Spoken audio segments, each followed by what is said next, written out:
ब्रह्म मुहूर्त में देवता हमारे भीतर किस रास्ते से प्रवेश करते हैं और किस तरह से वो हमसे बात करते हैं और हमको क्या क्या वो देते हैं और क्या होता है ब्रह्म मुहूर्त का फायदा और कौन सा मुहूर्त होता है ब्रह्म मुहूर्त और ब्रह्म मुहूर्त का लाभ किस प्रकार लें। जय श्री राम दोस्तों। तो आज मेरा वीडियो है कि ब्रह्म मुहूर्त में देवता हमारे शरीर में किस रास्ते से प्रवेश करते हैं और क्या आवश्यकता है ब्रह्म मुहूर्त की, और अगर आप ब्रह्म मुहूर्त में जाग रहे हैं तो फिर कौन कौन सा काम करें ताकि आपको ब्रह्म मुहूर्त का पूरा लाभ मिले। तो दोस्तों, रोज की तरह यदि आपको मेरा वीडियो पसंद आता है तो मेरे चैनल को सब्सक्राइब करें, मेरे वीडियो को लाइक करें और कमेंट भी करें। कमेंट में जय श्री राम लिखें और उससे भी ज़्यादा ज़रूरी है कि वीडियो देखें। आशा करती हूँ कि मेरा ये वीडियो आपको ज़रूर पसंद आएगा। तो दोस्तों, ब्रह्म मुहूर्त कब होता है? दोस्तों, सभी को पता है कि मुहूर्त का मतलब होता है समय। कौन सा समय? काल, है ना। तो वो मुहूर्त है। दोस्तों, ज्योतिष के अनुसार 24 घंटे में 30 मुहूर्त होते हैं और हर 48 मिनट बाद एक नया मुहूर्त आता है ना। कितनी मजे की बात है। और इन 30 मुहूर्तों में ये एक मुहूर्त होता है जिसको हम कहते हैं ब्रह्म मुहूर्त, और जिसका लाभ हमारे ऋषि मुनियों ने, सनातन में जो भी हमारे ऋषि मुनि हैं, उन्होंने इसका लाभ लिया है। और जिसको हम कहते हैं कि धन दौलत पाया है, वो तो खैर पाया है जो पाया है, लेकिन वो चीज़ पाई है जिसके लिए हम यहाँ आ रखे हैं जीवन में, यानी मुक्ति। तो बहुत कुछ उन्होंने इससे पाया है। जो भी खोज हो रखी है कि क्या होता है, जो भी वैज्ञानिक तथ्य हमारे ऋषि मुनियों ने दिए हैं, वो वैज्ञानिक तथ्य को प्राप्त करने में ब्रह्म मुहूर्त का ही बहुत बड़ा योगदान है। तो उन्होंने ब्रह्म मुहूर्त को ऐसे ही नहीं जाने दिया। तो दोस्तों, ब्रह्म मुहूर्त हमारी शारीरिक, भौतिक तथा आध्यात्मिक दृष्टि से महत्वपूर्ण है। शारीरिक, भौतिक और आध्यात्मिक दृष्टि से अत्यधिक महत्वपूर्ण है ब्रह्म मुहूर्त। दोस्तों, आप जानते हैं कि ब्रह्म मुहूर्त कब होता है? सबसे पहली बात ये जानना बहुत जरूरी है कि कब ब्रह्म मुहूर्त होता है। मंदिर के दरवाजे खुलते हैं जिस समय, इस समय का वातावरण बहुत शुद्ध होता है। ऑक्सीजन का प्रतिशत भी बढ़ जाता है। गैस ऑक्सीजन जो होती है, जो हमारी संजीवनी है ऑक्सीजन, उसका भी बहुत ज़्यादा परसेंटेज हवा में बढ़ता है सुबह के समय, यानी कि प्राण वायु अधिक होती है। ये सब चीज़ें होती हैं ब्रह्म मुहूर्त में। समय क्या होता है? सामान्य तौर पर 3 से 5 बजे का जो समय होता है उसको ब्रह्म मुहूर्त कहते हैं। सूर्योदय से 1.5 घंटे पहले का समय, सूर्योदय से जो पहले का समय होता है, 1.5 घंटा पहले का समय ब्रह्म मुहूर्त होता है। यानी कि 4:15 बजे से 5:15 तक का जो समय है वो ब्रह्म मुहूर्त है। यह समय रात्रि के आखिरी पहर का तीसरा भाग है। रात्रि का जो आखिरी पहर होता है उसका ये ब्रह्म मुहूर्त तीसरा भाग है। जो इस समय जागरण करते हैं, मंत्र जाप करते हैं तथा देवी देवताओं की शक्तियों की ऊर्जा को ग्रहण करते हैं, तो वो ब्रह्म मुहूर्त का लाभ लेते हैं। जानते हैं कि ब्रह्म मुहूर्त का समय कब होता है? तो ब्रह्म मुहूर्त का समय होता है कि जब सूर्योदय होता है उससे 1.5 घंटे पहले का समय ब्रह्म मुहूर्त है। यानी कि अगर मैं टाइम बताऊं तो 4:15 से लेके 5:15 तक का जो समय है उसे ब्रह्म मुहूर्त कहते हैं। और ब्रह्म मुहूर्त में अगर आप उठ गए तो सिर्फ उठे और बैठ गए, उससे उतना लाभ नहीं मिलेगा। करना क्या है उठ के? कई बार तो क्या होता है, हम उठ जाते हैं और हम कहते हैं अरे कुछ काम नहीं, आज सो जाते हैं फिर से तो इसीलिए काम होगा ना तो आप उठोगे भी और फिर बैठे भी रहोगे। तो देखिए, ब्रह्म मुहूर्त में उठ के क्या करना है? सबसे पहला काम तो नहाना है और थोड़ा सा बाहर प्रकृति के साथ रहना है। प्रकृति और नेचर में ही ईश्वर है। और उसके बाद आपको मंत्र जाप करना है, ध्यान करना है, साधना करना है। जो आप करते हैं, आप भजन सुने, तो वो जो ब्रह्म मुहूर्त का समय है उसमें आप कनेक्ट करें अपने आप को उस सुपर नेचुरल पावर, उस भगवान से।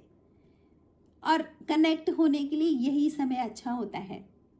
ब्रह्म मुहूर्त में ऑक्सीजन का लेवल भी बढ़ जाता है हवा में।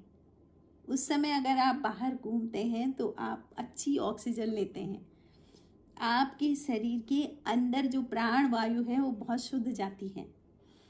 दूसरा, ब्रह्म मुहूर्त के समय सबसे अच्छा क्या होता है, मंदिरों के भी दरवाजे खुलते हैं उसी समय ब्रह्म मुहूर्त में। तो इस समय का बहुत लाभ लें। दूसरा, जो लोग देवी भगवती की किसी देवता की साधना कर रहे हैं तो उनके लिए है कि ब्रह्म मुहूर्त में साधना करें। बहुत जल्दी उनकी ऊर्जा आपको मिलेगी। अब जो ऊर्जा आप प्राप्त करेंगे अपने मंत्र जाप से, अपनी साधना से, वो ऊर्जा आपके भीतर प्रवेश करेगी आपके आज्ञा चक्र से। आज्ञा चक्र, यहाँ ये वाला जो है ना, ये वाला चक्र होता है आज्ञा चक्र। और आज्ञा चक्र में मैंने पहले भी कहा था कि जब आप जागृत अवस्था में होते हैं तो आपका मन और आपकी आत्मा की जो बैठक है वो आपका आज्ञा चक्र है। कब? जब आप जागृत अवस्था में हैं तो आपका मन और आपकी आत्मा का जो बैठक है वो आपका आज्ञा चक्र है।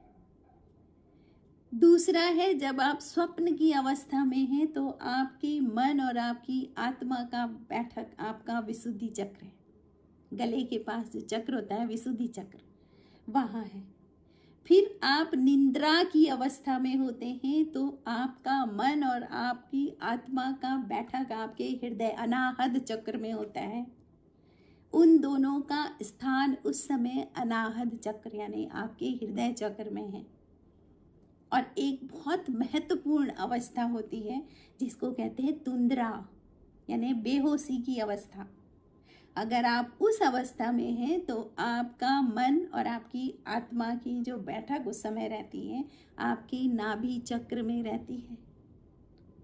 तो आप लगा सकते हैं कि ब्रह्म मुहूर्त में आप कोई ध्यान और मेडिटेशन करते हैं और अपने चक्रास को जागृत करते हैं तो आपका मन और आपकी आत्मा एक हो जाएंगे। और जहाँ वो एक होते हैं वहाँ पर तो समझिए कि आपको संसार मिल जाएगा, समझ लो, क्योंकि वो एक होते ही नहीं है। मन बहुत भटका हुआ रहता है, लेकिन उस समय ब्रह्म मुहूर्त में बहुत आसान होता है कि आपकी मन और आपकी आत्मा एक हो जाए।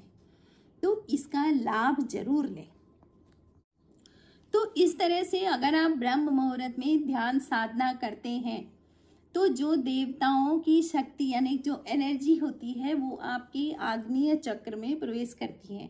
और आग्नेय चक्र आपका जो ये चक्र होता है, आग्नेय चक्र से आपका ओरा स्ट्रॉन्ग हो जाता है, आपका ओरा बहुत मजबूत हो जाता है। और जहाँ आपका ओरा मजबूत होता है तो नकारात्मक ऊर्जा का आप पर कोई असर नहीं होता है। नकारात्मक ऊर्जा आपके भीतर प्रवेश नहीं कर सकती है। ओरा के स्ट्रॉन्ग होने से आपका ओरा अगर बहुत मजबूत है, स्ट्रॉन्ग है, ब्राइट है, तो आप जब जिनके बीच में, लोगों के बीच में बैठते हैं ना, तो उन पर भी आप असर डाल देते हो। आपको कोई ऐसे ही कुछ नहीं बोल सकता है, क्योंकि आपका ओरा इतना स्ट्रॉन्ग होता है कि वो भी आपसे अट्रैक्ट हो जाएगा। तो आपको क्या लगता है बहुत शकल सूरत होनी चाहिए तभी लोग अट्रैक्ट होते हैं? नहीं, अगर आपका ओरा स्ट्रॉन्ग है तो वो अगला आदमी आप पर अट्रैक्ट हो जाएगा। अगला नेक्स्ट जो भी पर्सन होंगे जिनके साथ आप बैठे होंगे वो आपकी बातें सुनेंगे, आपको बहुत वैल्यू देंगे। ये सब होता है ओरा स्ट्रॉन्ग होने से। तो ओरा भी एक तरह का सुरक्षा चक्र है, समझ लो आप। और ये सब तब होता है जब आप ब्रह्म मुहूर्त में आप ध्यान करते हैं, और ध्यान भी जल्दी लगता है और भगवान की एनर्जी, ईश्वर की एनर्जी आपको मिलती है। जब हमारा ओरा मजबूत होता है तो आप लोगों पर प्रभाव डालते हो, ओरा मजबूत कैसे बनाते हैं, तो ओरा मजबूत कैसे बनाते हैं ये मैं पिछले वीडियो में भी बताया था। तो ओरा को मजबूत बनाने के लिए आपको ध्यान करना पड़ेगा, मेडिटेशन करना पड़ेगा, मंत्र जाप करना पड़ेगा, माला जपनी पड़ेगी और भगवान की पूजा आप यज्ञ करवाएं, अनुष्ठान करवाएं, दान करें। तो इन सब चीज़ों से आपका ओरा स्ट्रांग होता है। और आप तीर्थ में जाते हैं, कभी कभी क्या होता है ना, बहुत नकारात्मक ऊर्जा है, आप बहुत परेशान हैं, तो फिर आप क्या करें, आप तीर्थ में जाएं, मंदिर में भगवान का दर्शन के लिए। वहाँ पर जा कर के भी आपका ओरा स्ट्रांग होता है, क्योंकि उनकी एनर्जी के साथ आपकी एनर्जी मिलती है, मतलब उनसे एनर्जी आपको मिलती है, तो ओरा मजबूत होता है। तो इस तरह से ब्रह्म मुहूर्त का लाभ लें। तो दोस्तों, आपको वीडियो कैसे लगा आप कमेंट करें। Thank you for watching.